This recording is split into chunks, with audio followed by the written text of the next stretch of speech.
Hello everyone, we are picking up right where we left off here in Natlan with the... What's this quest called again? Last Survivor of Tenochtitlan. We are here to wait till the following day. Let's get that started. As we presumably are about to hear some ghostly anecdotes and we're going to track down some invisible Asha. I had some theories last time about what was going on with the Asha and the marriage of Vari, but I don't have a lot of hope in those theories, so I'm very curious to hear what is going on with these Asha and why they're invisible. Hi, can I speak with you? No. He's been possessed by an Asha. I need to be an Asha to speak with another Asha. Clearly, that is what the dot dot dots mean. Okay, let's check really quick. We found this hidden cave here last time. Let's check to see if there is anything different in here now that it's the following day. No. Okay. Any interactions with this guy? Yeah. Again, I don't think I've hit the conditions needed to activate that thing. So, let us proceed with the quest instead. Paimon said go to the reception, I believe. Behind us? Yeah. Sparkle. Your name. I looked up all of ENJOU's names because I wanted to be reminded. So it was ENJOU and then Sanka and then Kokuchu. And your name is a little similar to Kokuchu. Mm-hmm. Oh, hey, you remember me. Oh, this is dialogue we've heard before. Very cool, very cool. Oh, here you are. Okay, here's our guy. Checking the vicinity for anything different. Sparkles. Also for sparkles, I will admit it. Ah, cabbages and carrots. Excellent. I can make a cabbage carrot circle with these. Yes. Ah, you're both here. Good morning. Hey, Poochly, any news? Surprisingly, no. Although, I did come across some suspicious information. It dates back to when we were planning the construction of Easy Breeze Holiday Resort. Workers near the Tenochtitlan huts often complained that their materials had gone missing. Wow, so these incidents or this activity has predated the resort itself. I suppose that makes sense. But it seems like they're really attached to that physical area. The missing materials were soon found in the wilderness nearby, but no one ever admitted to moving them. There were also rumors of workers being frightened by water rippling when there was no wind, or wild beasts being spooked for unknown reasons, all around the same area. I wonder, do you suppose if the marriage of Vari is involved, which it presumably is, so it could be Asha running around, but I also wonder if maybe the border there is particularly thin, and some of this phenomena was incited by the marriage of Vari itself, rather than the Asha.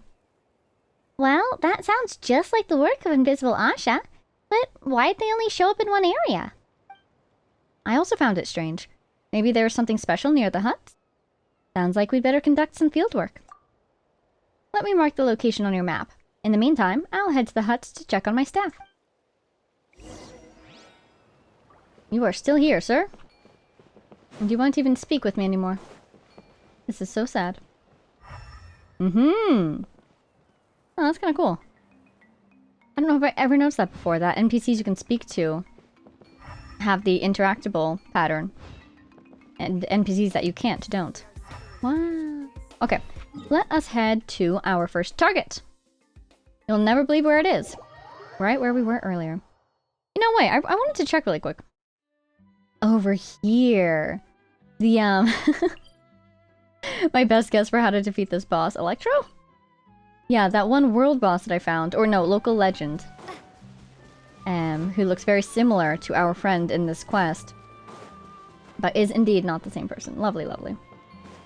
We probably will need these sconces to do our investigations. According to Poochly, the hidden Asha should be somewhere around here.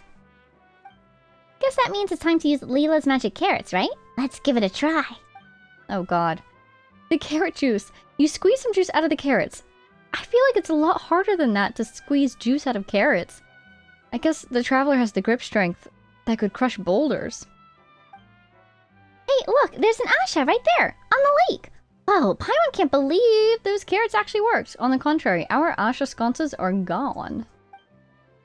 I don't see anything. Oh, they're there. Oh. Oh! Look at you! Hi!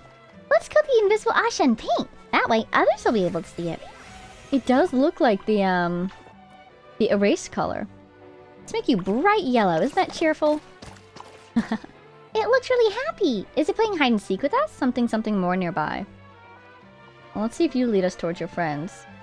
Nope, looks like you're going in a loop now. Yeah. That looks like a loop to me.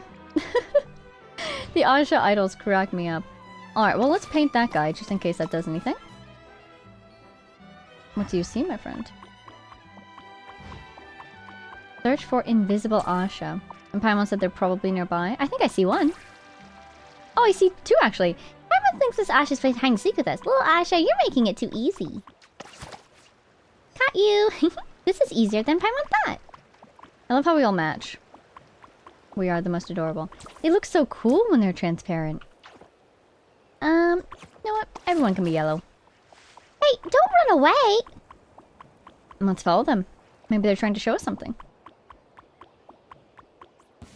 Oh dear. I'm trying. Oh wait, that's the wrong button. That's why nothing's happening. As always. Is the Asha shaking?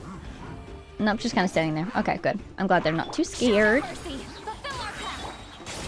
Yoink. Get that shield out of here. Lovely.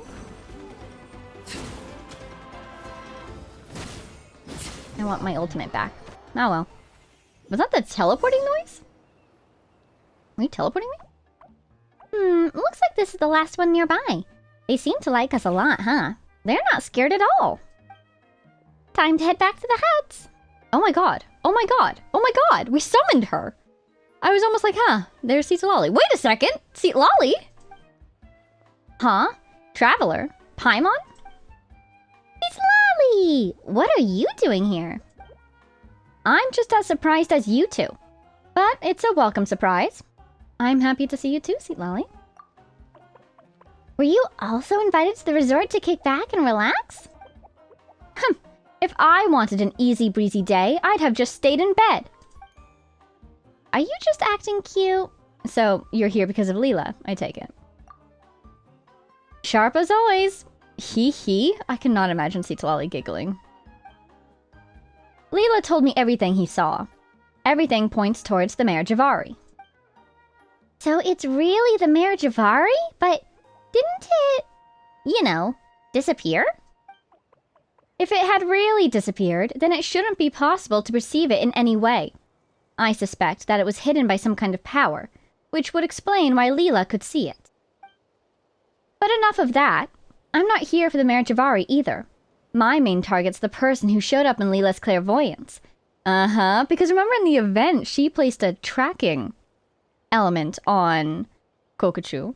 And so if he showed up again, she'd be able to know. Now, I assume her range is more limited to the Masters of the Nightwind, but maybe Leela somehow, he either went back or he sent word of what he saw in his clairvoyance, and so she suspects that it is who she thinks it is, and so she came here to see if she could track him down, maybe? Oh? So, you know who they are then, Seat Lolly?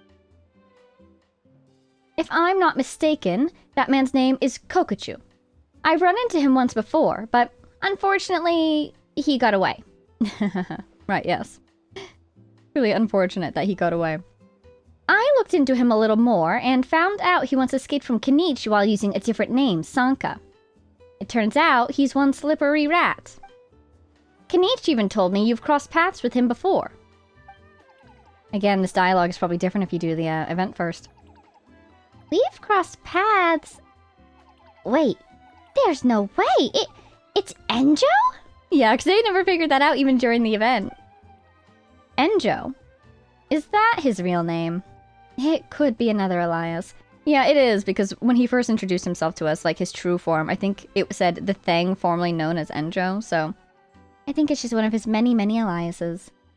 Which is a really fascinating habit to have, constantly changing your name. I mean, on one hand, makes sense, he's undercover. On the other, Irminsul must have a field day with this guy. Whatever he's called, he's a clerk who works for the Abyss Order. He's great at lying and great at slipping away. Are you here to catch him, Seatlally? So he's an Abyss Order goon. On my life, I am not letting him get away this time. Seatlally, you're starting to get a little scary. What did he do to you? That ENJOU. He once tried to coax Leela into doing something dangerous, but thankfully, Auroron stepped in before it was too late. Some good came out of it in the end. After putting his soul in danger, Leela gained an affinity for clairvoyance. Though it's not like helping him was in ENJOU's playbook. ENJOU just wanted to sacrifice Leela to get information about the Mayor Javari. It all happened so suddenly that ENJOU ended up giving us the slip. This was all I got from him. Oh my gosh, it's the thing! This is okay. I don't know why, but for some reason, seeing people or items from events showing up in the game, even though I didn't play those events and I just watched them on YouTube, it's like seeing a celebrity. It's like, oh my god, you're real from that event that I've only heard about. Wow. So, what is this? It's a piece of, wasn't it Tenoch's bow?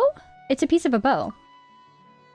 It's a relic that was owned by the legendary border master, Sanhaj Kampore. Right, Sanhaj, not, Tenoch. I used it to divine the location of the Mayor Javari. Oh my god! In the map! Do we get the map after this? Seatlally, please, for the love of all that is the Mayor Javari, let me have the map when we're done here.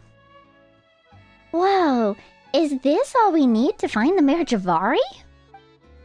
I'm not making any promises, but it's a start. Last time, ENJOU took advantage of us helping Leela. He hid in the shadows so he could peek at this very map. Oh, so that's why he came all the way here? It appears so. That rat.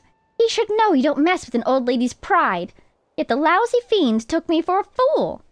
Just you wait. Granny Eatsley's going to make you regret the day you were born. Hey, Seatlally, is everything okay? You're making a really scary face. Ahem. Even though he got away from me last time, I made sure to leave a mark on him. That way, I can track the rat no matter what hole he decides to crawl into. As long as he's nearby, I'll be able to sense him. I had a vague sense of where he was from. Where he was? Oh, I see. I had a vague sense of where he was from the moment I set foot in the resort. I never expected to bump into you two while tracking him, though. So you're saying he's nearby? Yes. Unfortunately, the mark only gives me a rough guide to where he is. Otherwise, I'd have caught him already. We should work together, Traveler. I get a sense that ENJOU might have something to do with that employee's strange behavior. Awesome! Was Seatlally here? There's nothing to fear! Oh, right. Help me take care of these, Vega. I'd like my hands free to rain hellfire down on ENJOU the next time he shows his ugly face. She sure does hold a grudge, doesn't she? Oh my god, we got the arrow! And we got the... You're kidding! I'm so... We got the map? Oh, there's this! It may aid the traveler in some inexplicable way at some future point in their journey. Oh, we're going to need that in this quest, aren't we? Here's the key to her house. Where's the map? No! I can't even look at it! You gave... What's this? Aw. You gave it to me and I can't even looking at it? No way. Well, I'm glad we, I'll keep this close. Excellent. I'm glad we have it in any case. And we saw it plenty of times, so through the power of video, I can get that picture back if need be. Wow. So pretty.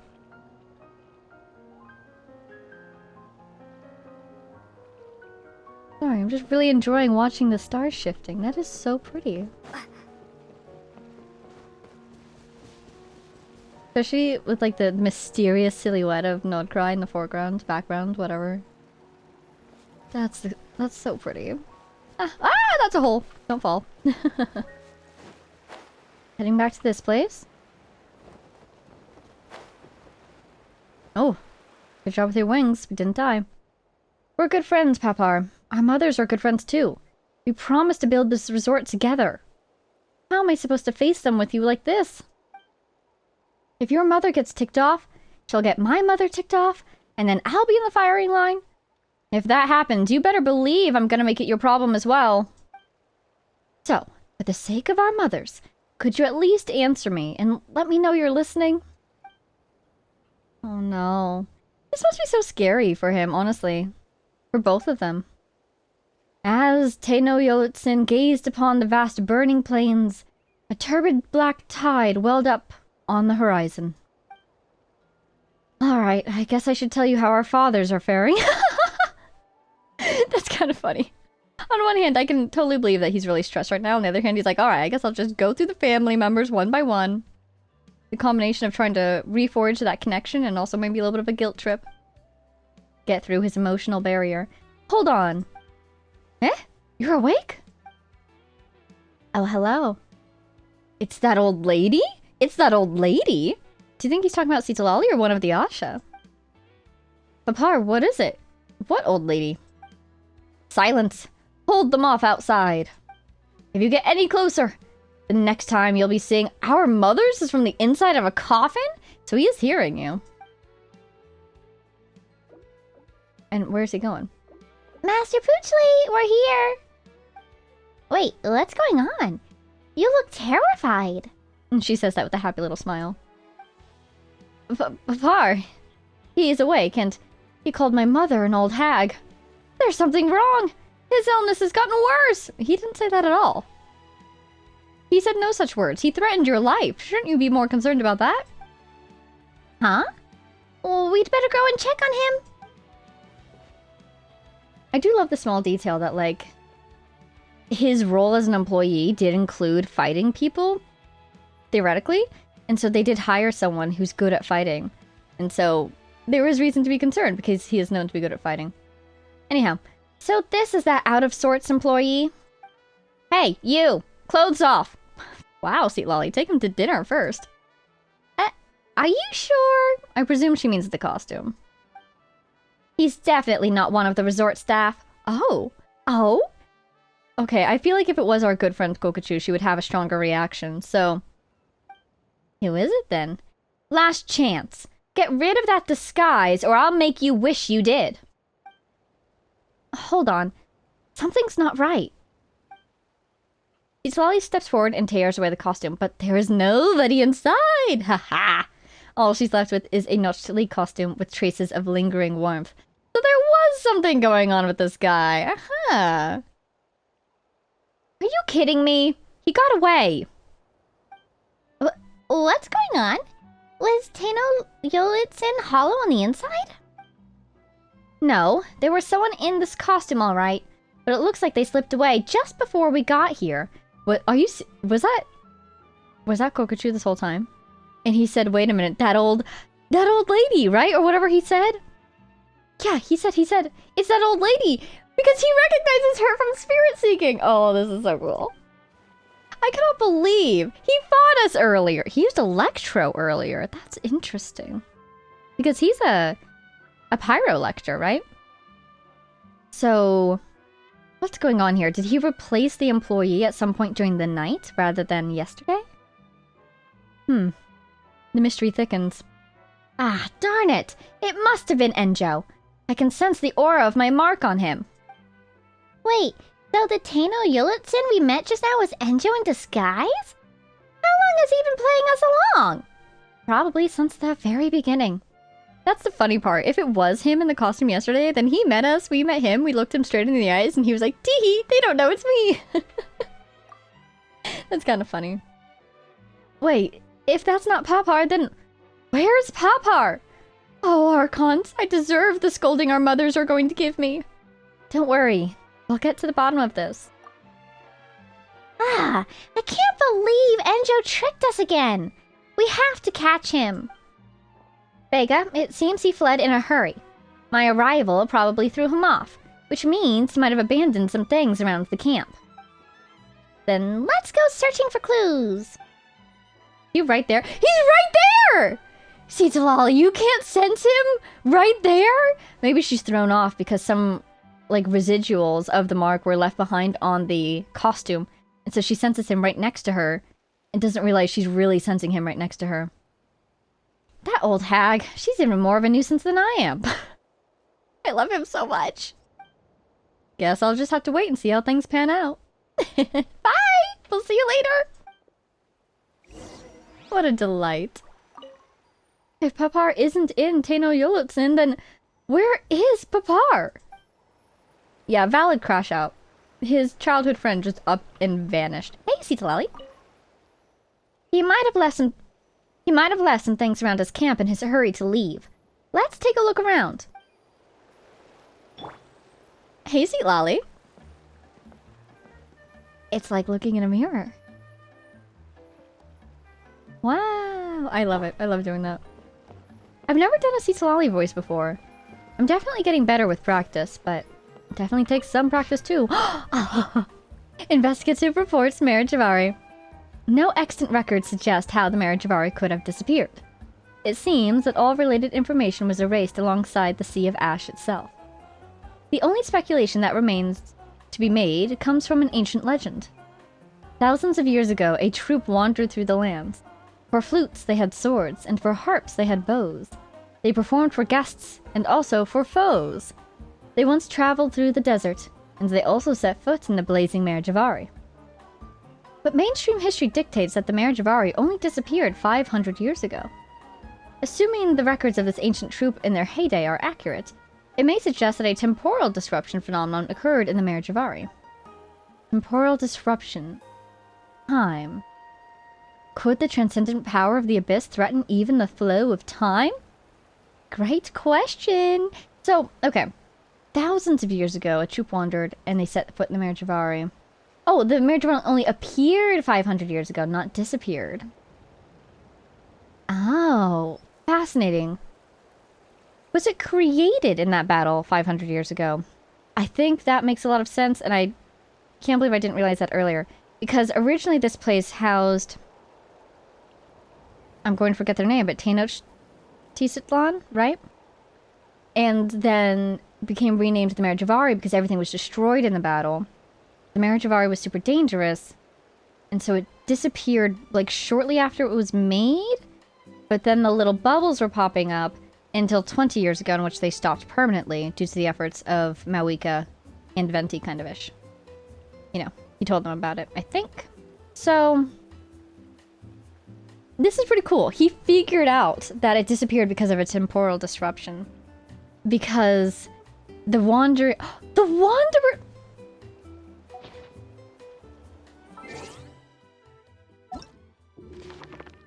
Where are they? Where are they? I cannot believe through the power of autocomplete, verbal autocomplete, I have a new theory. Where is it? A flute playing, you say?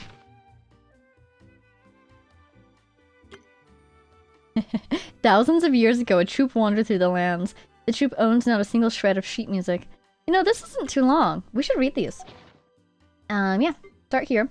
A small flower-shaped insignia. If you listen carefully, you can almost hear a flute playing and voices singing. Yeah, so what I was going to say. The text I was reading said, a wandering troop. But I almost said a wanderer's troop because of the wanderer. And then I was like, wait a minute, wanderer's troop, that is a thing. That's a real thing. A small flower-shaped insignia, there seems to be music coming from it. Among the members of the troop was a charismatic swordswoman. Beautiful as the light on water, elegant as the chirping lark. Hey! Her every slash hummed a tune of the wind. The end of each song and dance was like the sun after the rain. Dust has since settled, and both the stage and life itself feel emptier for the absence of her music. Both her music and her sword were as lethal as they were beautiful. This was in keeping with the troup's performances, which were intended for two very different audiences. For the audience of foes, the music drifted far beyond the stage, just like the thing was just saying. They played for their audience and for their foes, right? Bard's arrow feather. Oh wait, we gotta read the thing first.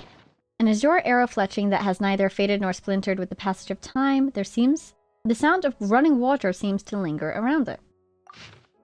I honestly can't tell if I've read these before or not. If I have read these before, it was possibly literally years ago. Wow.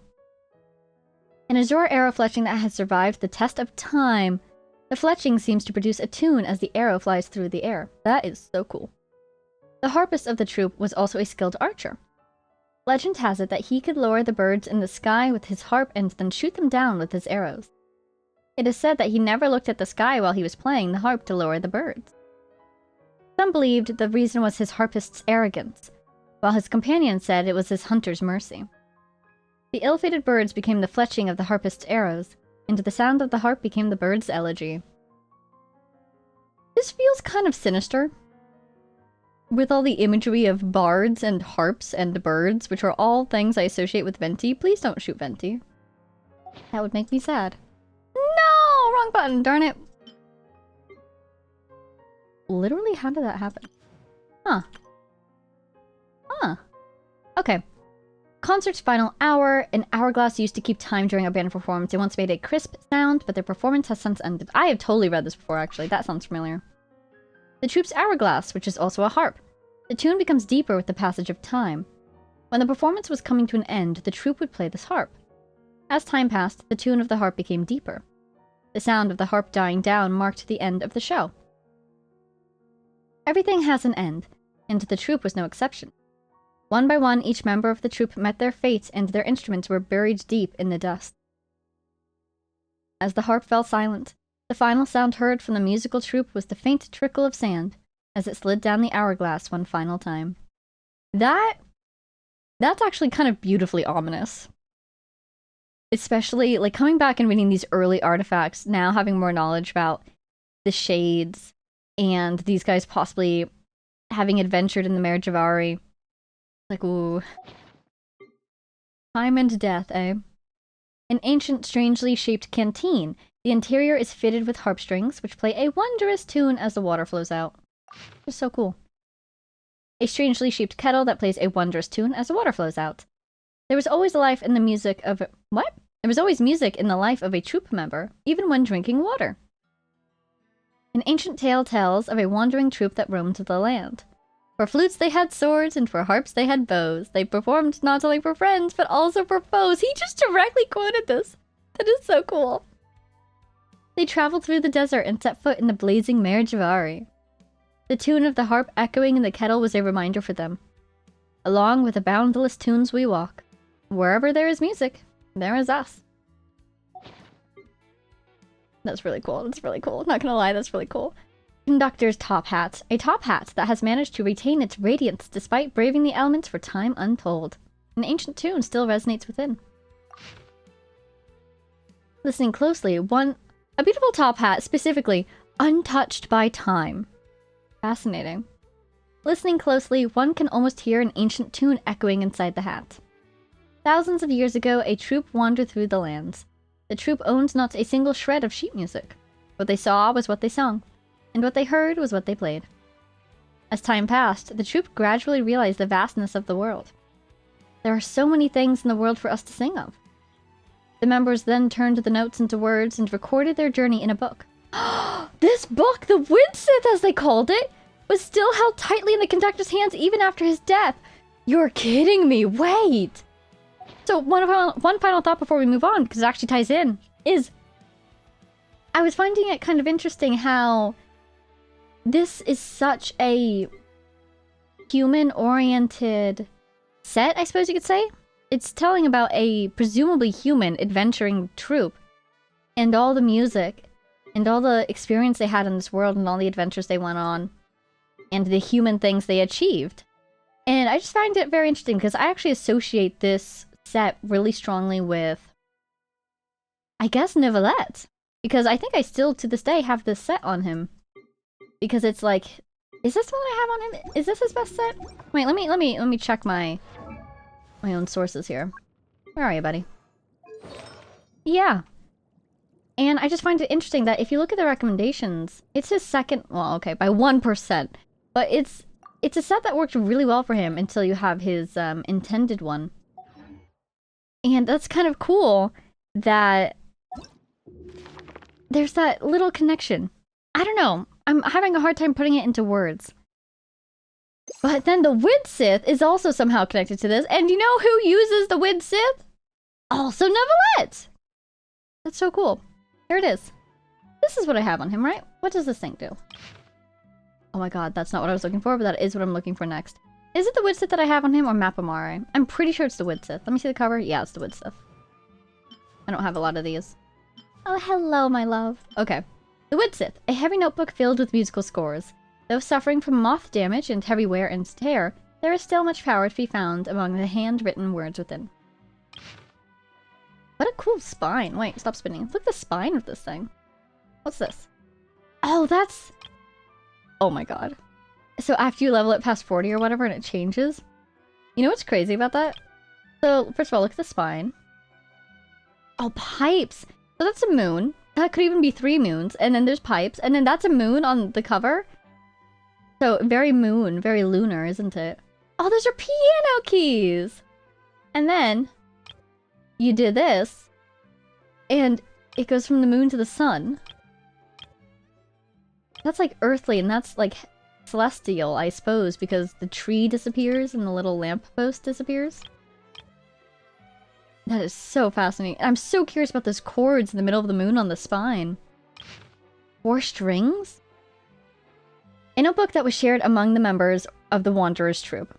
It contains musical scores and travel journals. The history of the troupe has been lost, since it was disbanded before Mondstadt was rebuilt. The notebook records of the experiences, or the notebook records the experiences of the troupe, the lands they roamed, and the worlds they witnessed. Why is that plural? Hey, why is that plural? It siphons great power from the records of the troupe's performances, as well as the cheering of the crowds they performed for. Whoa. The Wanderers troupe was founded during the reign of the aristocracy. Many referred to it as the Swordsman troupe, some out of hope, others out of fear. Even poems and songs were denied the right to freedom in that era. For flutes they had swords, for harps they had bows, and their song was an anthem of rebellion. Their final act was an attempt to storm the city and impose the death sentence upon its tyrannical rulers. The Swordsman troupe had gone, and with it the memory of their rebellion. But the spirit of resistance they embodied will always flow in Mondstadter's veins. Wow, that's so Mondstadt! Hi, Mondstadt. So nice to hear from you again. That is really interesting. They went to the Marriage of Ari in a temporal displacement and came back. Oh my god, I get to keep it. Nice. And they didn't even die there. It was the aristocracy that killed them. Who's surprised? Not me. That's kind of a bummer though, but at least they were able to pass down their rebellion. But okay, super cool connection there. We do indeed see over and over again a connection between Mondstadt and the Marriage of Ari. We've learned a little bit more about that in the last episode. And so the last final thing that was important about the thing we just read that I want to mention is, yeah, it seems like he's going to try to bring the Marriage of Ari back, or at the very least break through the temporal barrier around it. Because of those final lines, can the power of the Abyss, what was it, transcend even time, or something like that? You've got your sights set very high, my friend. Very low, very high, but both at the same time. Hello. Ooh, investigative report. Secret cave! So he was looking for a secret cave and he found it. Gee, I wonder what cave it is. That's probably the one that we found earlier, right? Yep, looking at where we are on the minimap, it's right there. Wow. Investigative report. Bakunawa. Bakunawa? Cool. A gigantic beast, oh, that appeared on the western side of Natlan 500 years ago, accompanied by other abyssal monsters. Its body was like that of a mountain, and it devoured the tribespeople of Tenochtitlan. Oh. That's what happened to them, eh? Oh dear. An out-of-control creation identified as one of Gold's that once attacked and swallowed parts of her body. Whoa. She survived that even while she was still human? Oh, this is probably after she obtained a shard of abyssal power, though. Lacking in intelligence, its actions are solely devoted to an instinct to devour. It is capable of infinite growth and is functionally immortal. Gold! Why? Why do you do this? Why do you make these things? One wonders why she didn't unmake the thing after it tried to eat her. Does she just love creating things that much? Even when they do terrible things, she can't bring herself to destroy them? That's interesting. That might be the one weakness we've noticed from her. However, unlike Gold's other creations, its immortality does not stem from the power of life. but rather a more transcendent form of abyssal power that may be beyond even our Order's understanding. I wonder... But first of all, very interesting that she was wielding the power of life before she even combined with the Shade. My guess is through alchemy. But still, she was very good at or is, I suppose, very good at alchemy, isn't she? And so most of her creations are alive because she has sparked them with life, it would seem. But this one, I wonder if she brought it to life using her own shard of the abyss. Not like the whole thing, but maybe she tied it to her own abyssal power, that super deep abyssal power that she has a piece of. And that's why she didn't destroy it, because if she destroyed it, she too would die. Or maybe she's just too interested in seeing what it can do and will do as it continues to grow over time. So that thing's still in the Mare Javari is what you're telling me. Because immortal, west of Natlan, it devoured Tenochtitlan. Oh, maybe that's the thing that was talking to us in Abysses, in Bennett's... I almost said story quest. In the event quest. Here, on this very island. Maybe that's the abyssal entity that was talking to us? But no, actually I doubt it. Because that space we were in was theoretically an abyssal replication of the Mare Javari. And that guy's probably stuck in the original Mare Javari, right? Hey, ENJOU, if you're opening that place back up, you better have a plan. And the plan better not be I'm gonna throw the Traveler at it and hope that you can hold it off. Not gonna lie, that thing sounds a little scary. We found 3 reports. Oh, that's Paimon. We found 3 reports! And they're all incredible! About the Mare Javari. Let's go in order. Mare Javari. ENJOU failed to uncover the mystery of the Mare Javari's disappearance, which is good news for us. But his hypothesis is a little hard to believe. Well, he's right though. Bakunawa? Of all the abyssal monsters that attacked Natlan 500 years ago, Bakunawa was the most terrifying. It was said to have devoured entire villages of tribespeople and could not be killed. Even when it was beheaded or had its body chopped into pieces, the remains would somehow continue to grow, seeking each other out and, eventually, forming a new, revitalized Bakunawa. What in the... How was it finally defeated, then? Fire? Or she's about to say it wasn't. Through Tenoch's sacrifice. He let Sanhaj perform phlogiston engraving on his body in order to unleash the power of border spells.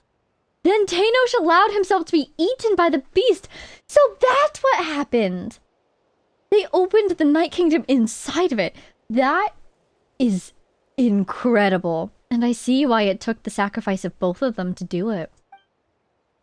With Tenoch's body as the ritual offering, Sanhaj summoned a miniature Night Kingdom inside Bakunawa's belly.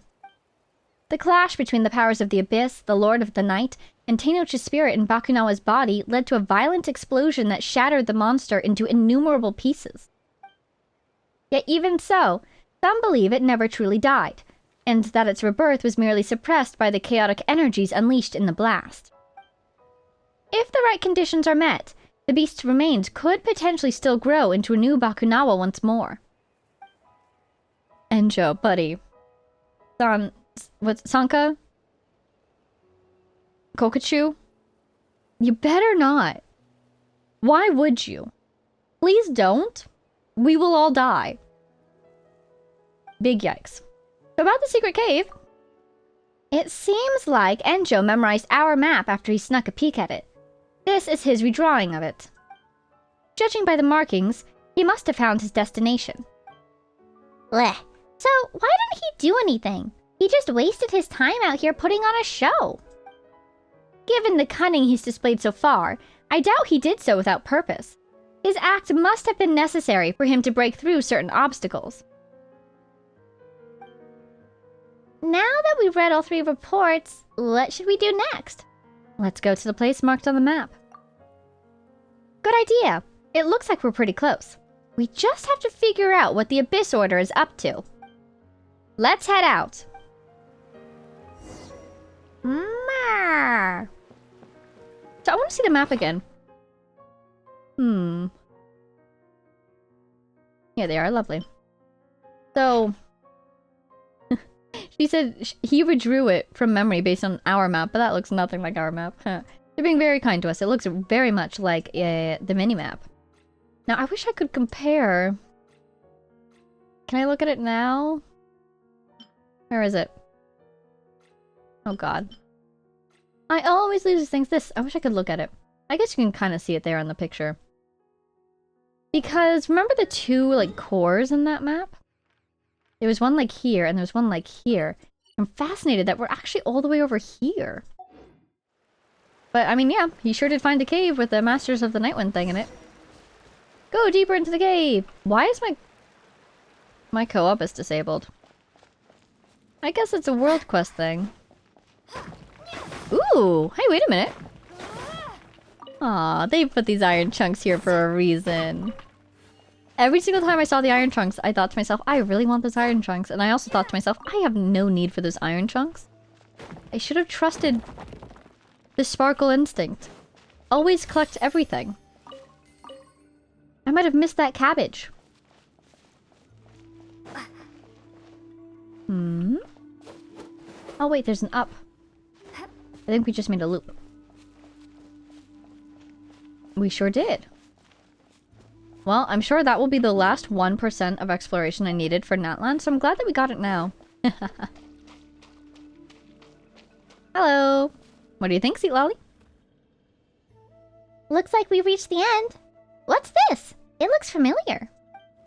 That's a mystic arts implement from the Masters of the Nightwind. But how did it end up here? Paimon thinks we've seen those around. It can transport us to other places, right? That's correct. Our tribespeople use them to transport themselves to the Chamber of Weaving, or the sacrificial altar of enigmatic land. But this one doesn't lead to either of those places, evidently. Where do you think it goes? The only people who would know where it leads are the spellcaster and anyone else who's used it. Unfortunately, it looks like this implement's too old to work. Too old? So old that its spirit has long since dissipated.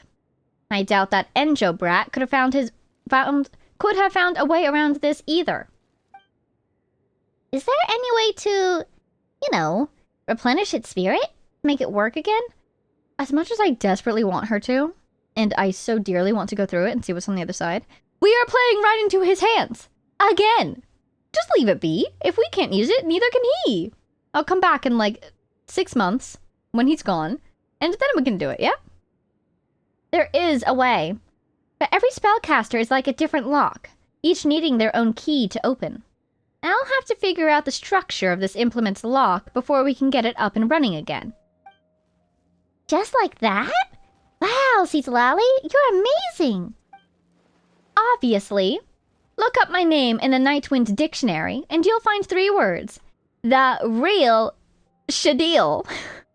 Shadil? Shadil? That doesn't sound like a real word to Paimon. Of course it is. It means a shaman who's the real deal. What about the definition of Auroron? Occultisham. A what now? Because he's occult? Get it? Occult? Occultish? I don't know. A shaman whose skills you activated? Or cultivated, excuse me. No, a shaman who cultivates vegetables. That's perfect, actually.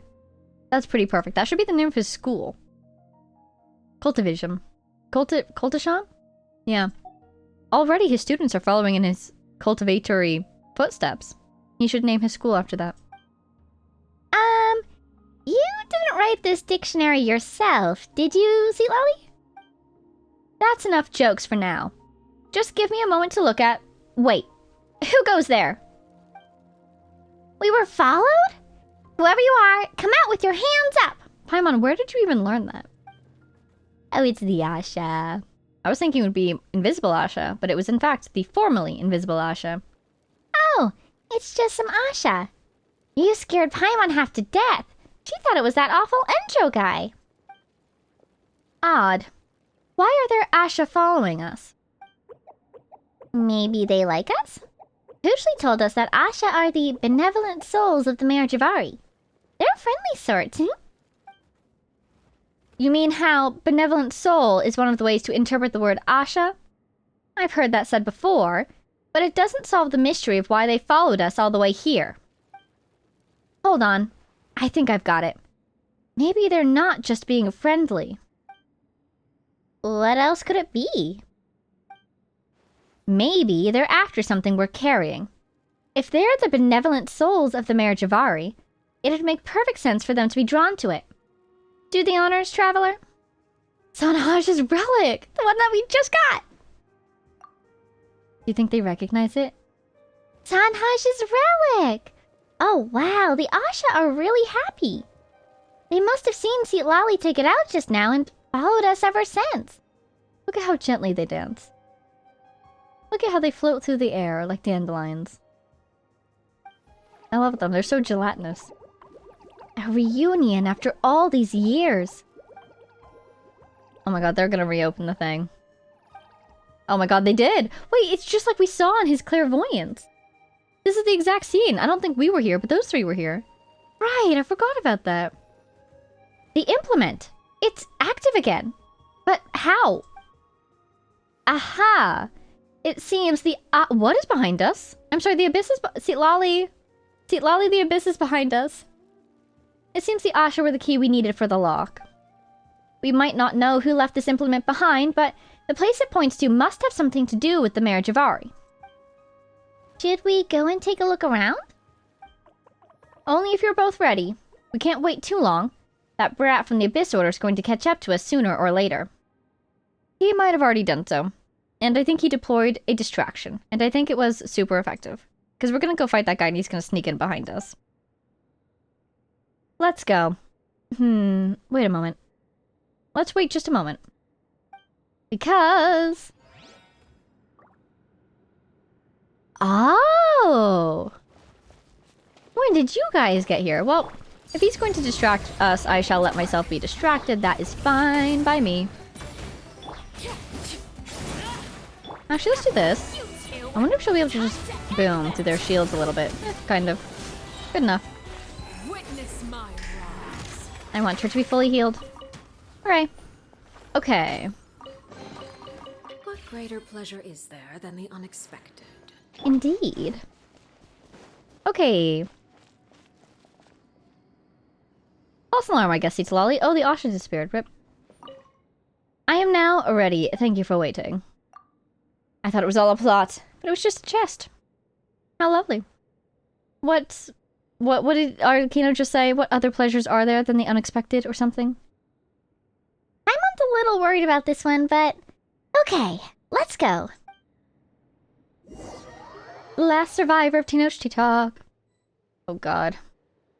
It's not gonna be us, is it? Ooh. Where in the world are we? Ooh. This looks very Natlan. I was unaware that such a place exists in Natlan. Huh? I can't believe even Lali doesn't know where we are. Blast! My connection to the Wyob's been severed. Are we in the past?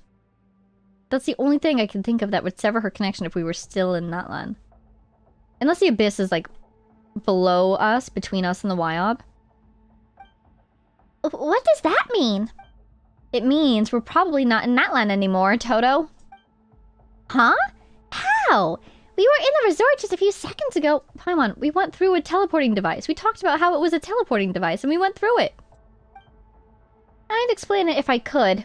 Even though I can't sense the Wyob anymore, I can still sense the Night Kingdom's presence. This doesn't make sense. Let's look around. Maybe we'll find some answers. Better than standing around and gawking. Let's move, but be careful. Do you think we'll get a trial, St. Lolly? No, we didn't. That's okay. I have her anyways. So what do you think? Either we're back in time, or... the Night Kingdom is still there. We're not in the Marjavari, are we? Maybe the Night Kingdom she's sensing is the one they opened. This one, Jiro's. Inscriptions. Oh, no! I should have read the inscriptions. That's weird. There should be a weapon here, right? There are words carved on the back of the stone. Huh. It belonged to Sanhaj. This was Sanhaj's weapon? Where did it go? Ah! Could it be? The relic. Let's put it there and see if it does anything. Can we wait and look at the other ones first, please? Thank you. Okay. Hello. To the young Burkina. He used a spear. It really reminds me of Kachina. The giant Tupac. Oh, I'm a fake Wanjiro fan. Is this Wanjiro's then? I know nothing. I know nothing. The brave Menelek. The chief of the mines, Sunjata. What was she? Anyways, was she collective of plenty? Nope. Maybe? She was! To the great runner, Wanjiru. That's not collective of plenty. This is tides. This is... I guess Scion? Echoes. Plenty. Nightwind. Oh no, your canopy. Your Scions. Which means your... Flower feather. That makes a lot of sense. I don't know why I didn't really recognize it. Is it slightly different than normal? Or... am I just not seeing things? Hi, Seat Lolly. Okay, same dialogue as before.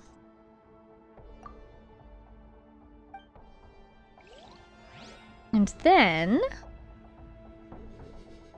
I don't know why it's... oh, my key was stuck. There we go. Inscription. The Bordermaster Sanhaj Kambore. His remains are buried here? How did they get him out? There it is. A fragment of a weapon once wielded by Sanhaj Kambore, Bordermaster of the Masters of the Nightwind. It was broken into its current state. Yes. During the Great War 500 years past. According to Granny Eastleigh intuition, it may aid the traveler in some inexplicable way at some future point in their journey. You place Sanhaj's relic on the statue. Ooh. Look, the seat in the center. It's glowing. Traveler, do you want to try sitting on it? No. Respectfully? No. Oh, I guess I am. I feel like we should call over Malwika if we're doing stuff like this. And just like that, boom. Oh god. I was going to say we're teleported to the night, not the Night Kingdom, but the Mare Javari, and it was supposed to be a joke. I think I got incinerated. Vega disappeared after she sat on the pedestal. Did she get transported somewhere else? Ugh, it's too dangerous. I've got to follow her. And then is our dear friend right behind you, and you have to stall him? Wait, no way! I'm the only one who knows what's happened. I can't just rush in after them. The Tsitsi Mitzel can't stray too far from me either. If we all get trapped inside, we're dead meat. Wait, that's so cool. Her little thingies that she brings with her. But I can't just walk away. That Abyss Order rat could show up at any moment. I can't let him threaten Vega and Paimon. This is bad. I have to find a way to inform Malwika, or at least leave a message that can be passed on to her. Oh my, I'm sorry to be a bother, but may I ask if this is the Hotel of the Sacred Flame? What stylish chairs it has. The Hotel of the Sacred Flame. That's my boy ENJOU already stirring the pot. When it rains, it pours.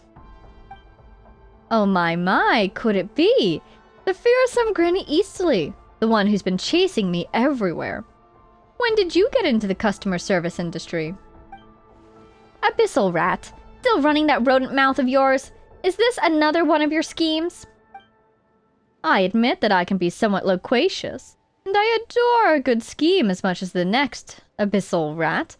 But this is my first time visiting this tawdry establishment. I thought I'd be able to reach the Mare Javari through that woven scroll. Who would have thought it would take me here? I guess this is what people mean when they say, it's a small world. Oh my! I must be disturbing you during your shift, Granny Eastleigh. I shall take my leave. See yourself out. My, you're really letting a perfectly good customer go. Won't this look bad for your key performance indicators? Not Enjo invoking the KPI. Enjo, what do you know about our world? What veils beyond have you seen? Granny doesn't have the time to entertain you right now, so please get your sorry hind out of my sight. Of course, of course. I don't suppose this has anything to do with Vega's mysterious absence. We're old friends, you know, me and her. I just thought I could say hello, seeing as I'm here.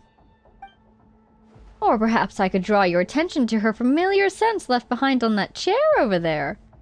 Might I investigate? Wow, scent? Guess I was wrong about you. Rather than a rat, you appear to be Vega's abyssal mutt? Oh my god. Please be nice to him, but also, like, he'll give as good as he gets, you know? Why, I am almost offended! Or he is most offended, in fact. Such vitriol. From the mouth of a dear old lady, no less. Enjo, you are definitely older than her. You mistake me. I'm just so touched that a little lost dog would travel 1,000 miles to reunite with its mistress. It's enough to move Granny to tears. Wow. Wow. I think this is the most, like... the most sarcasm we've seen out of Citlali? Because usually she's chastising other people, not trash-talking an opponent, so wow. Well then, Eats Papa, let the mangy dog perform his trick. Oh my goodness. Well, you have been taught to sit, surely. Or do you need a treat to coax it out of you? He's gonna take that as an invitation to sit on the throne. You know that, Citlali? I must admit, as a representative of the Abyss Order, I am slightly perturbed by your sudden change in attitude, Granny. So not a dog, but a scaredy cat instead. The Abyss Order can't possibly be full of cowards like you. No wonder they're stuck wallowing in mediocrity. Think not of my incompetence as something all my colleagues possess. I am, as you first said, merely a rat, subject to the mockeries of others. Being cautious is how a rat survives, no? So just to be sure that I'm not about to walk into a trap, how about we make a deal, Granny? Uh-huh. So she was reverse psychologying him, basically. I don't think she really wants him to go after us because she doesn't trust him not to hurt us or to do anything nefarious in there. And so she was saying, oh yeah, go ahead, I dare you, sit on the throne. And he knows that she doesn't trust him, so he thinks, oh, wait, is the throne going to eat me? Anyhow, Papar, the employee who is role-playing a hero, is currently safe. Might I exchange him for safe passage to the Merjavari? As long as I can reach the mayor unhindered, I can guarantee that Papar will return to his friend and all will be well. What do you think, dear Granny? And what exactly do you want to do in the Merjavari? Hey, are we all glossing over the fact that the Traveler has been in the Merjavari for like 5 minutes at this point? Can I go check on my dear Traveler, please? The elderly should know better than to hover over the shoulders of the youth, prying into all their personal secrets. Such flowery speech. It's a pity I can't be bothered to commit it to memory. However, you'd do best to remember every word I'm about to say. That seems a little unfair. Isn't it the duty of a grandson to listen to their granny? Keep those ears peeled, lest I peel them off your head. Has he been adopted? I'm sure she's teasing, or like, you know, trash talking. But still, at this rate, he's going to be your grandson. I can't adopt Enjo. No, he can't be my grandson. I'm sorry, Citlali, you're on your own for this one. He's my friend too much. And also, the Traveler kind of hates him. So, unfortunate. The throne behind me leads to a place none of us knows about. If you want to go there, you'd best become as compliant as a docile capybara. No vandalism, no hurting the flora. Find Vega and Paimon and ensure their safety. Understood. I swear on Vega's name to do as you say. Does my name mean anything to you, Enjo? Does it? Yeah, I don't think that oath means really anything to him. You young people are always so keen on swearing oaths. As for an old-timer like me, I prefer a safer approach. I just need you to concentrate for a moment. What do you mean by cooperate? Hush, hush, my ratty little grandson. This won't take long. Please, Lolly. You queen. She knows not to trust a single oath out of this man's mouth, so she's going to, like, not exactly curse him, but inlay something on him. It's Papa. Hold him down. Get him. Okay, here we go. Look for the objective. Ooh. I think we're in the Night Kingdom? And maybe through the Night Kingdom we can get to the Marriage of Aria. I mean, there's definitely abyssal activity in here too. But those look like little portals. Where the heck are we? We just touched that stone thing and whoosh! Now we're here? And Seats Lolly's nowhere to be seen. This place looks like the Night Kingdom. Seats Lolly said she could sense the Night Kingdom's presence just now. Maybe this is why? But why are there traces of the abyss here? Didn't we get rid of them already? Maybe this isn't Natlan at all. Do you suppose this is the second Night Kingdom? The one that was opened? It looks like Natlan, but it's not Natlan. It looks like the Night Kingdom, but there's no Y-up connection, and the abyss is still around. Paimon's getting scared. I just thought of something. What is it? Tanhaj once cast a border spell. Huh? Are you talking about that mini Night Kingdom he summoned? Wouldn't that mean the Marriage of Aria is right in front of us? We won't know unless we look. Then, let's be careful. Exactement, my dear traveler. Exactement. Oh, shattered spatial rift. So I'm guessing some of these rifts are going to go to these... Oh, hi, brother. Multiple rifts have appeared in this unstable place, resembling the Night Kingdom. They appear to be connected, as though traveling through one will lead you to another. Who could have guessed? Thank you. There we go. Oh, that's a shade. You draw near, my friend? Do you want to devour me? Please don't. Oh, hi, buddy. Okay. So, let's check all of our corners first. Because I get the feeling those will take us nowhere but to chests, basically. Oh! Oh, these guys. Show no mercy. I hear you. Darn it, darn it, darn it. Ooh, hoo, hoo, hoo, hoo, hoo. Wow, that guy teleported. No, darn it. That's what I was trying to avoid. I probably need a healer for this, don't I? But you know what? I'm in a domain. It's not like I would change the party anyways. I have my dear Bennett. Can I walk over there? I cannot. So this... Gosh, they all look the same. Is this one. Okay, let's keep track. Those two are paired. This one brought me, I think, to that one right there. Oh, which I do need to do because I'm stuck in a bubble. Gotcha. So, we just came from that one. Now we're here. I'm guessing... Ew. This will take us over there. Yep, it sure does. And this might take us all the way over to the left. To the chest. Excellent. Oh. Rude. Such unfriendly hosts. I'm not even attacking anyone. There we go. These guys are kind of beefy. Ooh, that was beautiful though, Arlecano. I'll keep this close.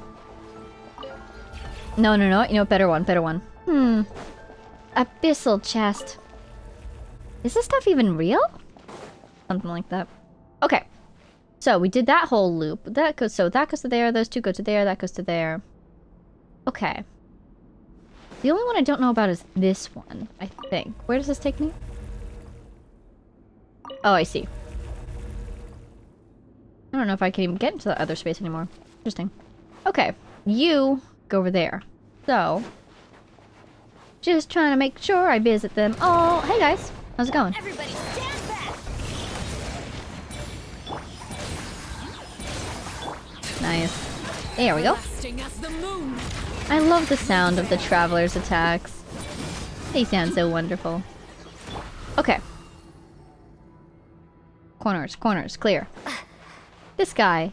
These floaty little guys, they won't jump us out of nowhere, will they? I'm guessing this will teleport us right past them.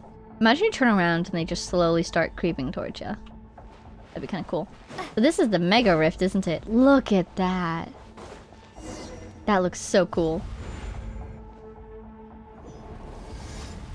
Ooh. Now this looks much more like the real world, but a destroyed one. It looks very ashy. Where are we now? I think we're in the Marriage of Ari. Weapons. I'm trying to see if they look older. But actually the style in Natlan hasn't really changed since 500 years ago, so... Now that's a sound, do you suppose? Whoa! Paimon thinks she heard a terrifying roar. So basically that... Why are you red? Am I about to take poison damage over there? Bakunawa? Bakunawa? Was that it? So... They're totally back together again, aren't they? 500 years later? Or they will be once ENJOU does something to... Look at that! Look at that! We're in the Marriage of Ari? Oh, I can't look at the map.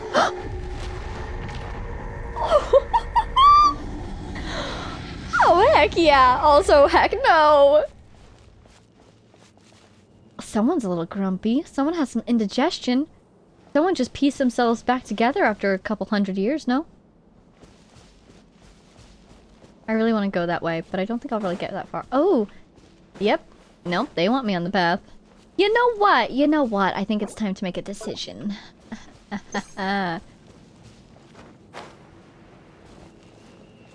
Oh man, I so badly want to wander that way, but I guess I can't because of the sheer heat. This is everything I could have asked for. Since I hit Dragonspine, I've been waiting for an area with sheer heat. Now, they are using the sheer heat to make sure I don't stray off the path, like, at all. Which is kind of a bummer. But who knows? Maybe one day we'll get to come back to this place and explore more. Wait! Why is your text pink? Huh? Is Paimon hearing things? Or is someone calling us? Do you suppose it's an Asha? A memory carried through color? Look, there's our target, up there. Instead of waiting, we shall proceed. Oh, maybe they weren't even speaking to us. Could be speaking to someone up here. This looks just like the place where we were with Bennett. This is where, like, the wind was blowing us backwards. Wait, I need to look up. Wait, no, let me look up. Ooh. Vega, Paimon? Those are our names. How do you know our names? Hey, someone's calling for us. It sounds like Citlali. What the heck? I found you at last? Is she piggybacking? Is that what she did to him to make sure he wouldn't, you know, harm us or anything? ENJOU? Hi. It's me, Citlali. Citlali? Well, long time no see, Vega and Paimon. I have to admit, this isn't what I thought our reunion would look like. He's gone back to being ENJOU again. Hearing the voice of that old hag come out of my youthful mouth is beyond mortifying. Shut up before I make you. Are you okay, Citlali? I'm fine. My body is back in the main hall, but I used a spell to attach a part of my spirit to this fool's body. This way, I can put him to good use. Whoa, Citlali's amazing. Paimon can't believe she can actually control ENJOU's body. Don't let her fool you. She's not that powerful. I'm only letting her do this because I cut a deal with her. A deal? So you sold your own body?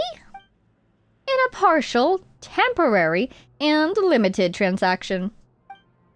One that allows me to ensure your safety and keep him from threatening us. Anyway, I'm glad you're safe. Both of you. Here, this is Sanhaj's ritual sword. The Calamity of Eshu! That's from the event as well! I borrowed it from the chief before I set off from the Masters of the Nightwind. Since we don't know much about this area you're in, it's probably best to keep it close at hand. Just in case.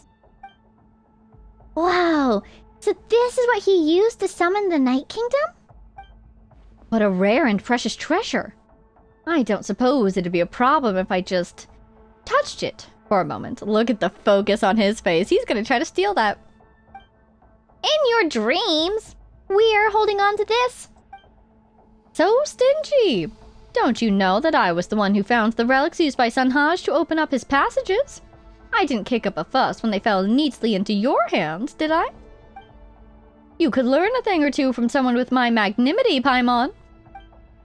Vega, Paimon really wants to give this guy a good slap, but she doesn't want to accidentally end up hurting Citlali. Slap away. It won't hurt me. I knew she would say that. I knew she would say that. Well, excuse me. I'm just a clerk. I've never heard a soul. You attacked us in Enconomia. And you are in no way just a clerk. You're like probably one of their top researchers. Anyways, ENJOU says he's just a clerk. I've never heard a soul. Is the crime of my wanting to come here and have a look around really deserving of such unjust violence? He's not wrong. Papar wasn't hurt. I checked. But we were tricked. He hurt our feelings. Oh, she's got you there. I fully sympathize, Paimon, I do. But as you can see, I now have an old hag bouncing around in my brain. If that isn't punishment enough, then I'm afraid you might just as well kill me. Sounds good to me. A2, Vega. Well, actually, it'd be Et2. Anyways, Et2, Vega. I thought a hero of your acclaim would say anything in my defense. But here you stand, poised to strike me down with a cold blade. As long as it doesn't affect Citlali. Fine. I'll put in a good word for you. Yeah, I like this guy. That's better. Now we're acting more like a team. Remind Paimon, since when were we ever a team? This is the Marriage of Ari. It's not like we have a choice. We've been in the same boat since the very start, and our enemies are the metaphorical sea and its storms. So that's a lot more put together than I was hoping for. But also, ENJOU, if you do like the finishing touches and then sick him on us, I will cry on you. You all saw that scary creature just now, right? Although it was my first time, it was also my first time laying eyes on it. My wealth of wisdom tells me that it was likely Bakunawa's permeation. If we don't deal with it, it'll eat us. If it eats us, it'll get stronger. If it gets stronger, it'll escape into Natlan and continue eating until there's nothing left. Bakunawa! That's the monster that Tenoch and the 6 heroes of ancient Natlan fought against. Wait, didn't they defeat it? Ha! You wish. The worst part about the beast is that it has even stronger immortality than the rest of Gold's creations. Its permeation is no simple humus or chalk. Hey! Albedo mentioned! Hey! That's my boy. The power contained within it has something that even Gold and the Abyss Order couldn't harness. A power that can corrupt even the passage of time. That's what he's really after, isn't it? He wants a piece of that power. He wants us to defeat this thing, so he can study its core. He's smart enough not to take a piece of it with him. Unless he keeps it contained and keeps killing it over and over so that it can't rejoin the rest of it. But that's what he's really after, isn't it? That power that can corrupt time. And that's what Venti was talking about too. The Marriage of Ari's corruption was so severe it affected time itself. Yeah! Venti also mentioned something about the contamination of time in the Marriage of Ari. So this monster's the one behind it? We did encounter our fair share of obstacles on the way here. Maybe because people were trying to keep Bakunawa from escaping through the seals. Is that why the Mar disappeared? Wait, we didn't break any seals by coming here, did we? Let's just assume that we're in a different time from Bakunawa for now. That's so cool, that's so cool! Even though we're in the same space, we haven't quite crossed its temporal threshold. When it roared and you saw those vibrations, I wonder if that was time itself. That's so sick. Then, how are we gonna get home? Now that's an explosion, like, impact mark. That's the sort of thing I was looking for on the surface map. Our path is clear, Paimon. If the problem lies in Bakunawa's permeation, then, in the name of the Abyss Order, we must slay the beast. In the name of the Abyss Order. Funny. Why are you acting like a good guy all of a sudden? Pick a side and stick to it, will you? Perhaps, if you were more well-read, you would understand. The New Tide anthology states that principles are defined by their flexibility. Flexible principles are, to be in principle, flexible. In any case, the time has come for us to fight. If he joins us on the field as a friendly NPC, I'm gonna lose my mind with excitement. Oh, that's not the button I wanted. I wanted this one. So this, though, the New Tide anthology. Did he reference that before? Did someone reference that before? It's ringing a bell for those random NPCs in Fontaine, actually. Gonna kind of tuck that one away for now. New Tide anthology. Makes me think of the moon. New principles. Ooh. Scoured by the ravages of time, the power of the Wyob still harbored within the calamity of Eshu awakens, as though sensing the presence of a nemesis from 500 years before. Use this power to defend against Bakunawa's attacks. After successfully fending off a special move, the Wyob will unleash a powerful counterblow. I'm gonna be so bad at this, I can tell already. Once struck by the Wyob's counterblow, Oh my goodness! Sorry, my brain just finished processing. The New Tide thing? Tides make me think moon. New Tide, new principles, principles of flexibility, makes me think water, hydro, the moon. Pieces all coming together. Nod Cry. And the research that the Fatui are doing there. You know, if they want to bring down Celestia, which theoretically is probably one of their goals, right? Maybe. We'll see. Then, I mean, the Abyss Order. And moving on. Nod Cry. The Fatui. They're doing research there. If they were to go against the Heavenly Principles, do you suppose part of their plan is making sure a new set of principles are ready to take effect in Teyvat? So that one, they can make sure the Heavenly Principles' rules won't become law again, and two, they can seize control of Teyvat themselves. You know? Icing on the cake.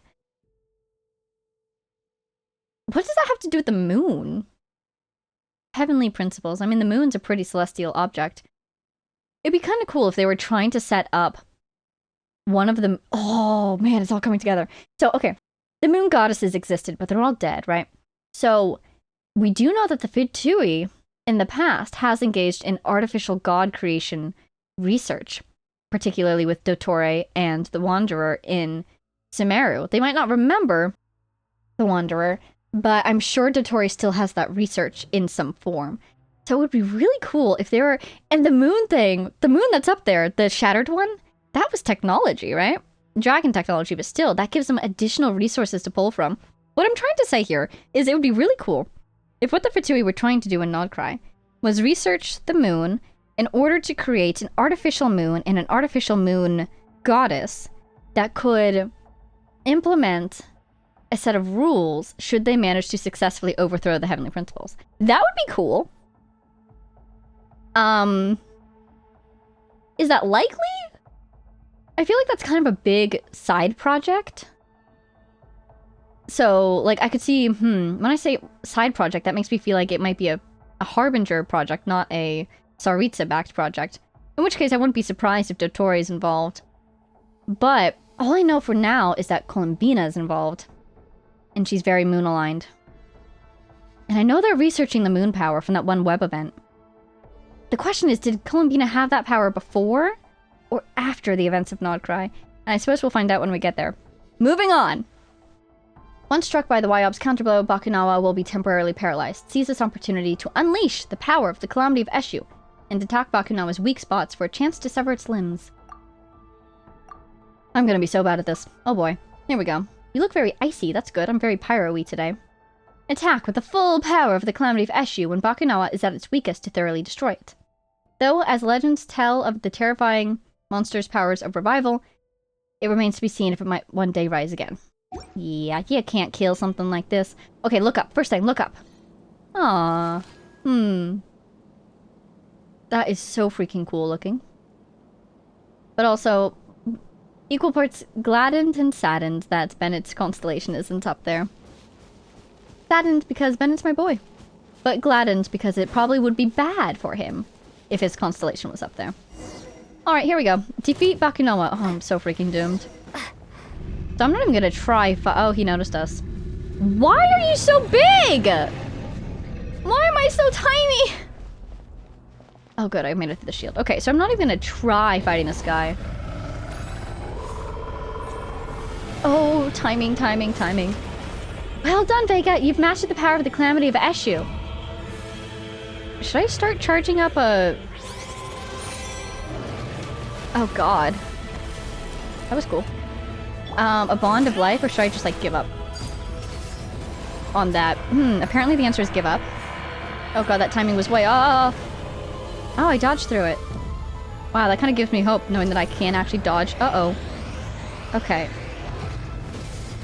There's one. Awesome. I really want to attack this guy. Vega, quick, you can hop onto Bakunawa's head from over here. Oh my god, ENJOU's giving me an assist? This is sick. This is sick. This is so cool. Seat Lolly opened the passage for us? Oh, I guess it was Seat Lolly, not ENJOU. That looked so abyssal, though. Yeah, I don't think the point is at all to use your character's powers. I think we're just gonna be relying on the Y-Up here. Okay, sure. Maybe once it's fully paralyzed or something. Look at the core. Look at that shape. ENJOU wants that, doesn't he? Let's try not to give it to him. On the other hand, if he could learn something cool from it and then tell us, that would be neat. So we've got Cryo, we've got Pyro. This looks pretty Hydro-y on the other side here. Or actually, no, that's just Abyssal Power, isn't it? On the inside of its body. Because I'm only seeing Cryo being actually deployed. Oh my god, its stomach opened! I didn't even notice that before! That's so cool! There you go, passage me up! Because it devours all! This is so cool. You can... oh, there's some Pyro, maybe. Is it regenerating already? No. I think it's just mad that its arms are gone. It seriously looks like it's regrowing. Luckily, it's not regrowing arms, it's just regrowing missiles. That's good. Geo! Cool. Cool, cool, cool. So you do have more powers up your sleeves. Or up your stockings, I suppose. Well, let's not run into that. Let's run the other way, actually. Thank you, dear Y-Up. Thank you, Sanhaj Kompore. After all these eternities protecting us. I'm gonna try attacking, just to kind of see what happens. Oh my god, I can do damage. Okay, use the Calamity of ENJOU to replace your elemental skill. I'm gonna sacrifice Lolly just in case. Oh god, we gotta charge up and you've gotta charge up too? Oh god. Sorry. I think I was supposed to have fired and I didn't. I was just charging forever. I'm trying to get over there. Darn it, that kind of stinks. Next time, next time. Ooh, bubble. Oh, look, it's on minimal HP. I knew it, no matter how powerful Beast Bakunawa was, it would always fall short of the might of Vega and ENJOU, I think he said. Something about supporting. Did we get rid of it? Woohoo! We're awesome! That's the biggest bad guy we've ever taken down! That is kind of massive, yeah. Haha. Judging by the potency of the energy we just dealt with, that may only have been one piece of Bakunawa's body. What? What's it doing walking around with a head and a face? And legs and arms? Even if it's only one of many. Yikes. I'm sure it will have left behind something useful. Grab him. Stop right there. Thank you, Citlali. You heard her, ENJOU. Stay put. I'm pointing at him. Just like, don't. What's this now? Are your companions naught but arrows in your quiver, fit only to be strung, shot, and then abandoned? Vega, remind me, who was it who dealt the crucial blow to Bakunawa just now, Is this how you treat the backbone of your team? Enjo, don't even try it. Backbone? Keep dreaming. What exactly are you after? All that is unknown etches itself into the desires of my soul. Why would you say it like that? That is so freaking cool. That is so poetic. Why did he just win so many points for saying that so poetically? But we still won't let you have it. Ooh, the patterns on Bakunawa kind of look like the, spine of the Widsith that we were looking at earlier. The corpse of Bakunawa may be laden with ancient treasures it once devoured. Surely such artifacts would be priceless. Try harder. You've been hunting for clues about the Merijavari since Vega's arrival in Natlan. There's no way your end goal is something so vague. You can't lie your way out of this one, Enjo. What secrets are you hiding? We are not giving up until you spill the beans. Lie? Why? I'm not lying at all. But since you insist, I'll grace you with the story. Many years ago, there existed a kingdom in a broken land. The king was wise and powerful. He loved his people and was beloved by them. Later, when a powerful enemy attacked the kingdom, the king sacrificed his life to save it. Upon his death, his most steadfast follower succeeded him. Yet evil still lurked in the shadows. Wow. It just looks pretty cool. Not gonna lie, looks pretty cool. Its creeping corruption poisoning the new king. Once more, the kingdom was plunged into torment. Civil war broke out across the kingdom, splitting it into factions. The wicked king was slain, and his people were exiled from the land. These exiles split into two different groups. One chose to accept their exile and abandoned their homeland forever. The other group refused to leave until they were allowed to settle down elsewhere, albeit in the most barren and remote part of their nation. He looks emotionally moved by this. Is he acting? Or is this your backstory, Enjo? They lived in neglect for millennia, until darkness returned once more. The kingdom was still divided, and these exiles were the first to raise their weapons. Although they were destitute, not a single one of them retreated or fled. With the same stubborn spirit that bade them never abandon their homeland all those years ago, they fought and died until, at last, only one remained.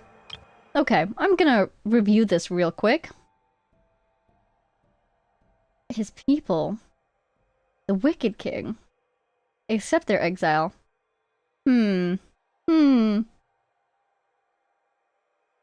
real complicated here. Or is it?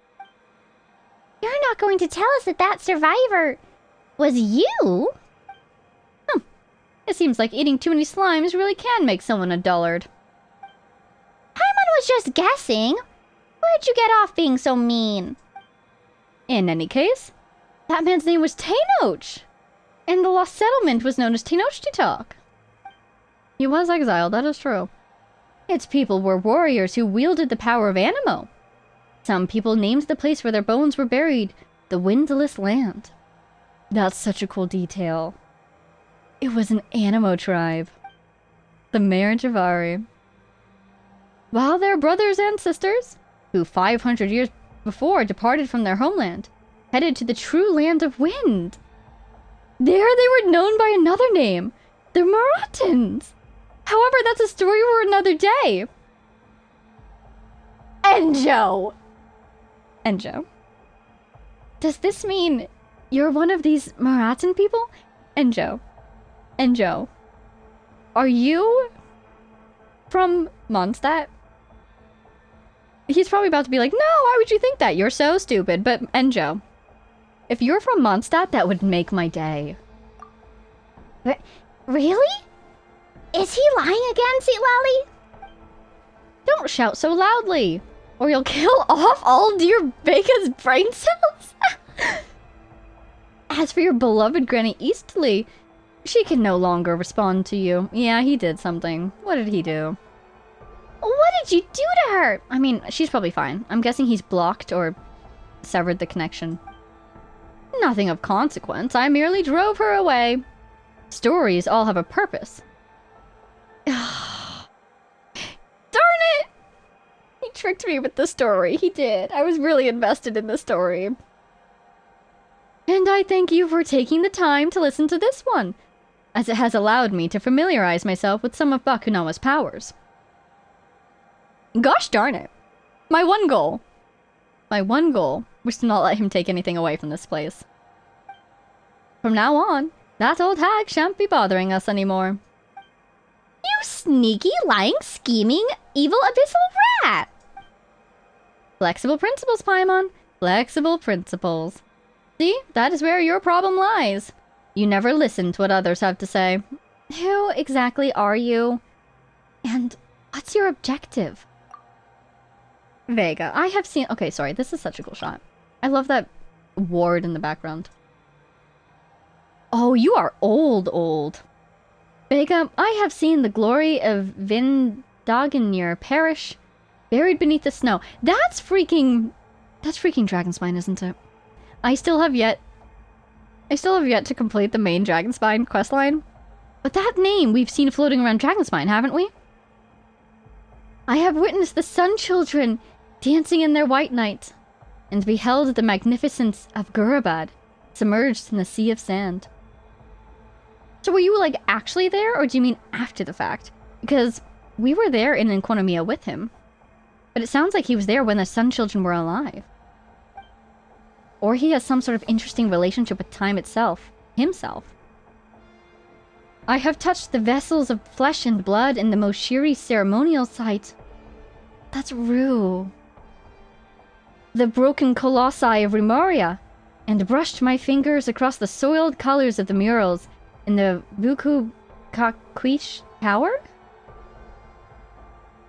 Is that, under Ochkanatlan? Or above it? That name looks so familiar, but I can't quite place it. I know how Mondstadt's old aristocracy was overthrown, how the people of Liyue began the great migration of the Gueli Assembly, and how the loyalists of Orobashi fought against the disciples of Narukami. I even know how the people of Tenochtitlan perished in battle, and how the Maratans left for a distant land. That's a cool shot, that's a cool shot. But none of these places in my memory belong to me. They are like shooting stars, merely flitting across my sky with a spark, then fading away into nothing. Are you sure? Vega, Paimon, I serve the Abyss Order, but the Order is not my home. What about you two? Where is your home? He's distracting you. He's also distracting me with, again, a cool shot, but he's distracting them. Asking the traveler about their home or their sibling is a surefire way to distract them. But, do you think there's a grain of salt here? Grain of truth, that is? He serves the Abyss Order, but it's not his home. Do you think he really cares that it's not his home? But I do wonder where his true home is, or was, you know? Ah, so, you cannot answer that. Or perhaps you do not wish to answer. Very well. I will be heading deeper to continue my investigation. Maybe we shall never see each other again. ENJOU, I thought you liked us. Also, look at that, he directly tells us that he's gonna go continue to investigate. And we're too distracted thinking about home. Oh good, there she goes. Good job. Oh, fire. That's so cool. But know this, Vega. Without the power of Bakunawa, you will never be able to enter the true Merijavari. This still isn't the Merijavari? Allow me to leave you a final parting gift. Ooh. Ah. One of those flowers. What is this? I presume he's imbued it with some knowledge that he's learned, which is very kind of him, very helpful, and begs the question, why? This is the flower that blooms in flames. Until the day that the fires turn me into ashes, you shall see the glowing embers of this flower shining through the dark smoke. He is a pyrolector, isn't he? So how literal do you think he's being? Did he just give us, like, a way to tell if he's alive or dead? Or did he give us something even more important than that? Why would you do that? I love him so much. Oh, he's going that way. Okay, that's fine by me. Hey, you're called ENJOU, right? If you find any secrets, remember to come back and tell us. Or at least give us your name. Your real name? Oh my god, please. There's no way he will, but please. Granny Eastleigh. Why, I swore I had driven you away. That's my girl. She wasn't driven away at all. She was just listening that whole time, wasn't she? She let him think that he had driven her away. Me? By the likes of you? Granny just wanted to see if you had any other parlor tricks up your sleeves. So that's how it is. Granny will always be Granny. I apologize for my hubris. If that day does come, I promise I will. Aww. Really? Yeah. I hope you will. And with that, I bid you farewell, you monuments on my journey. Until we meet again. If there truly is a homeland I have forgotten, could it be within this realm of smoldering, shattered time? Oh, ENJOU, my boy! That's what you're truly seeking? He feels to me like a person who has questions and doesn't even know what they are, but he's looking for the answers. And maybe the question is, where is my home? Or maybe that's just one of the questions. I adore ENJOU's character, and I hope we see much more of him. You're back! Are you both alright? We're okay. That's a relief. I couldn't see what ENJOU was up to. Unreadable to the very end. Now that I think about it, when ENJOU was hiding inside Tenno-Yulitsin, I don't think he was able to enter this place. But he knew you would come, and he planned to use you. Naturally, he was certain you would somehow find a way. But he didn't bet on Sweet Lolly showing up, which threw a wrench into his works. We always knew this guy wasn't like the other Abyss Order goons. Yeah, and there's something about him. You know, he keeps saying that he's a clerk, but we know he's a lector, which is already automatically pretty high up in the Abyss Order, one would assume. Could be wrong. But the way he acts, he carries himself with an arrogance and with an ego that indicates that he's been someone who hasn't needed to care for other people for quite some time. In a way that makes me think that he held a position of superiority before, like when he was still human, or after he joined the Abyss Order, or both. I wonder if he remembers at all who he was when he was human. But Paimon never thought he'd have so many secrets.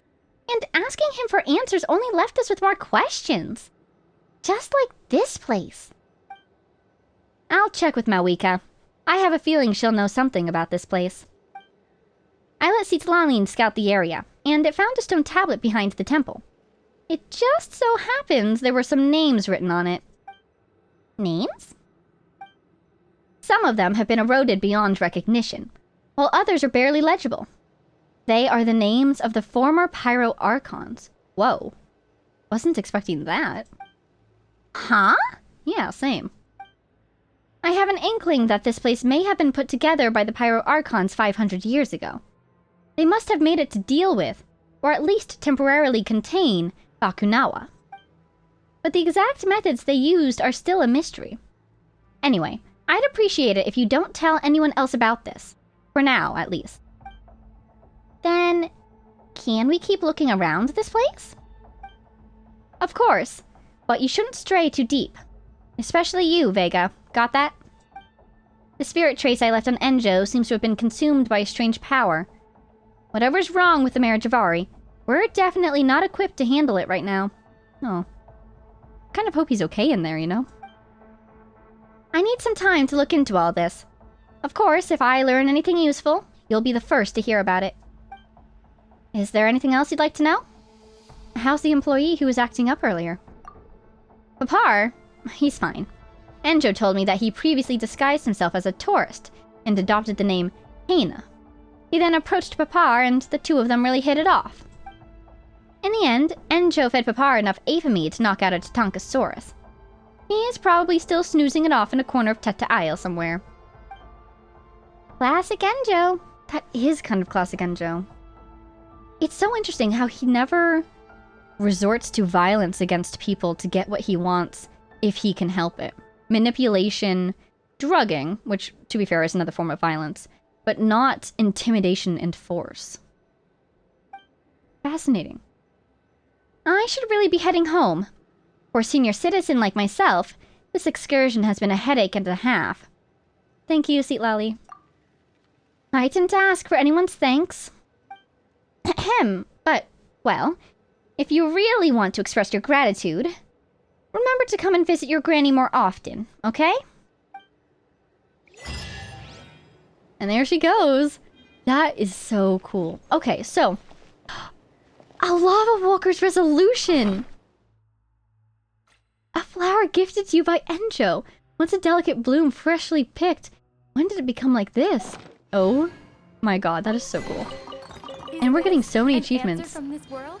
It would also be extremely cool. Ooh. Do we get an ENJOU? Do we get an ENJOU? Where is he? Ah! The scholar who crossed the Mare Javari! That makes me so happy. Wow! I've got almost all of them. Oh. I have not yet completed In the Footsteps of the Chosen of Dragons? What? Ooh. I know where this one's from, obviously. The rest of these, I'm guessing, are from Nodcry. But I suppose, like, the character ones aren't in here until you get the character and then they pop up. They're not here locked. Wow. So, okay, Lava Walker, then. Do you suppose that has something to do with ENJOU? Lava Walker. Now that's one I've definitely never read. Look at that. A flower that blooms amidst burning flames. It said that long ago, it is said, a sage once wore it as he walks into a sea of fire. I kind of want to read this. Oh, Mare Javari! A flower that only blooms in the burning flames. The searing pain it causes will make the wearer stronger. The fiery red flower shines like shimmering agate. This flaming flower was once a brooch worn by the Lava Walker. In the Lava Walker's final days, he said to his people, "This is the flower that blooms in flames. Until the day that the fires turn me into ashes, you shall see the glowing embers of this flower shining through the dark smoke." The people followed the flower's flickering light to the edge of the Mare Javari. There they found the blooming flowers. The Lava Walker was nowhere to be seen. This is what he just said to us! This is what ENJOU just said to us! About the flower! And its connection to him, theoretically. So do you think he was just quoting this history? Because he also knew the Wanderer's troop history. Or maybe he was just saying what he once said himself in the past. Lava Walker Salvation. A flower plucked by the Lava Walker from a bird that sings amid the flames. The wearer can almost hear the sound of the bird's wings flapping in the blaze. And behind this description, the thing in the back says, "The feather of a proud phoenix. You can almost hear the sound of its wings flapping in the scorching flames." So do you think ENJOU is going to become a human again in the future? Do you think he'll be reborn in some way? That's just a vibe I'm getting. It seems like he has a story going on of finding who he once was, or where his home once was. Maybe, tentatively.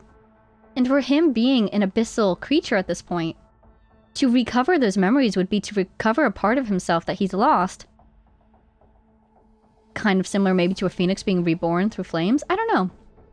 Could be cool. Legend has it that there exists a kind of solitary bird that sings in the blazing flames.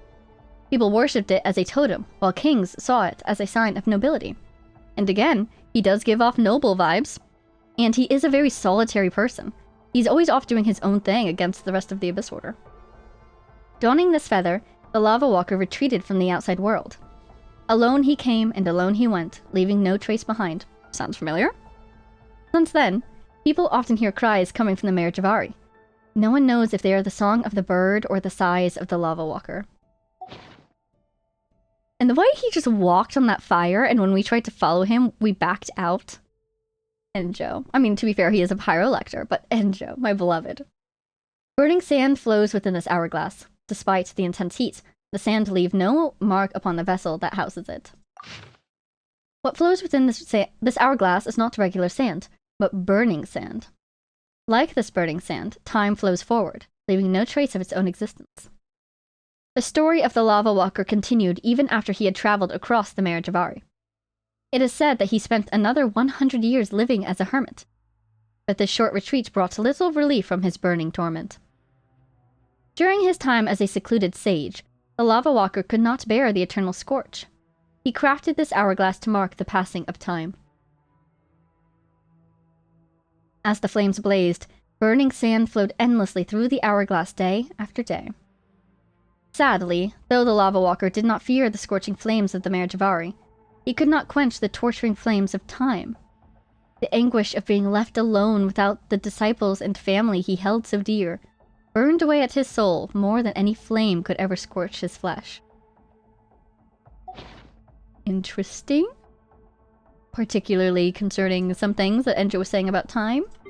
A legendary goblet that can withstand extremely high temperatures, it still retains a degree of warmth even though it is now empty.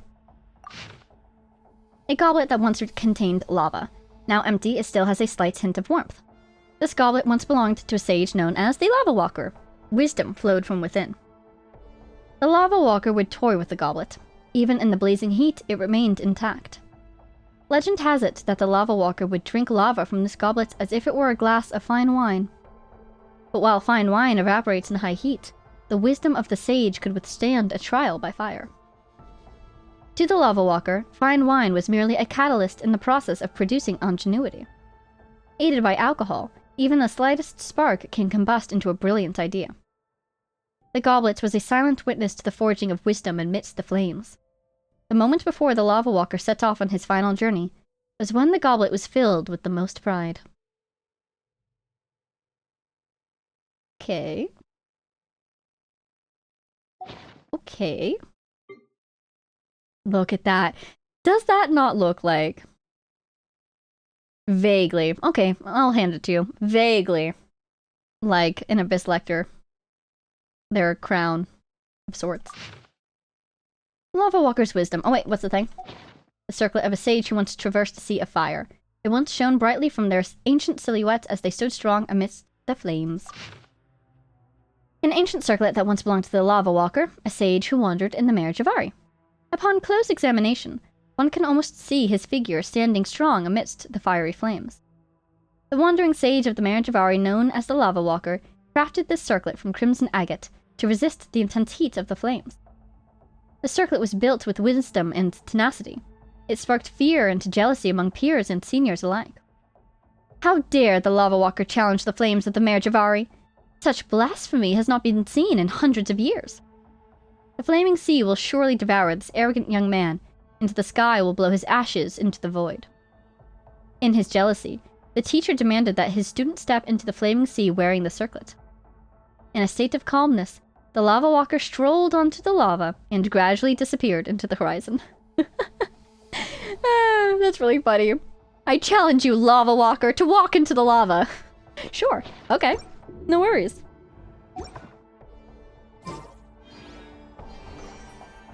It'd be amazing. I guess not, if we got a Lava Walker from that chest as well, but it makes sense that we didn't. So that was super cool. I love that the timeline of this place is so erratic, because it was blown out of the timeline. And before that, the timeline around it was corrupted. So it's cool that we read that thing where it's like, you know, the Mare Javari's been around for thousands of years. But then the Mare Javari was only created 500 years ago. Hey.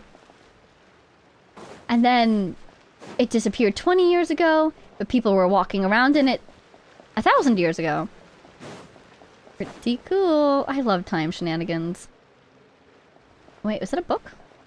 Oh my god. Wind-worn booklet. A badly damaged, wind-worn booklet with only a few words still legible. Seal the borders, contain the Merjavari. Not a task for just one generation. My time runs short. Put my thoughts into the sacred flame. Remember, you who follow from Kochania. Kochanina?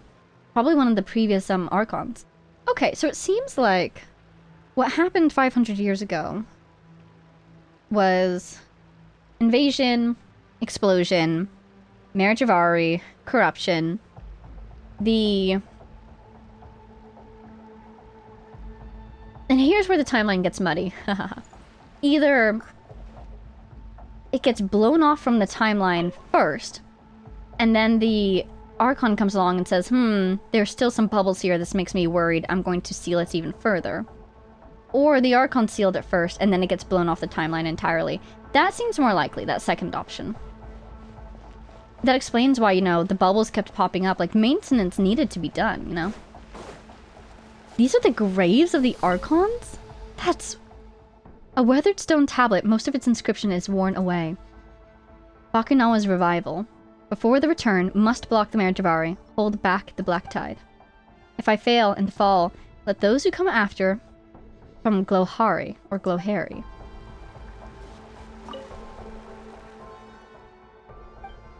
Oh, the inscription is barely legible, but a faint name can still be seen at the bottom, and then it doesn't tell me that name. That's sad.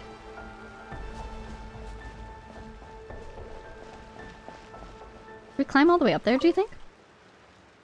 A weathered stone tablet, most of its inscriptions worn away. Kiongozi has been gone for over a decade. Great victory. Built this shrine, honor the fallen. Kiongozi, eh? A faint name can still be seen at the bottom, but they won't tell me.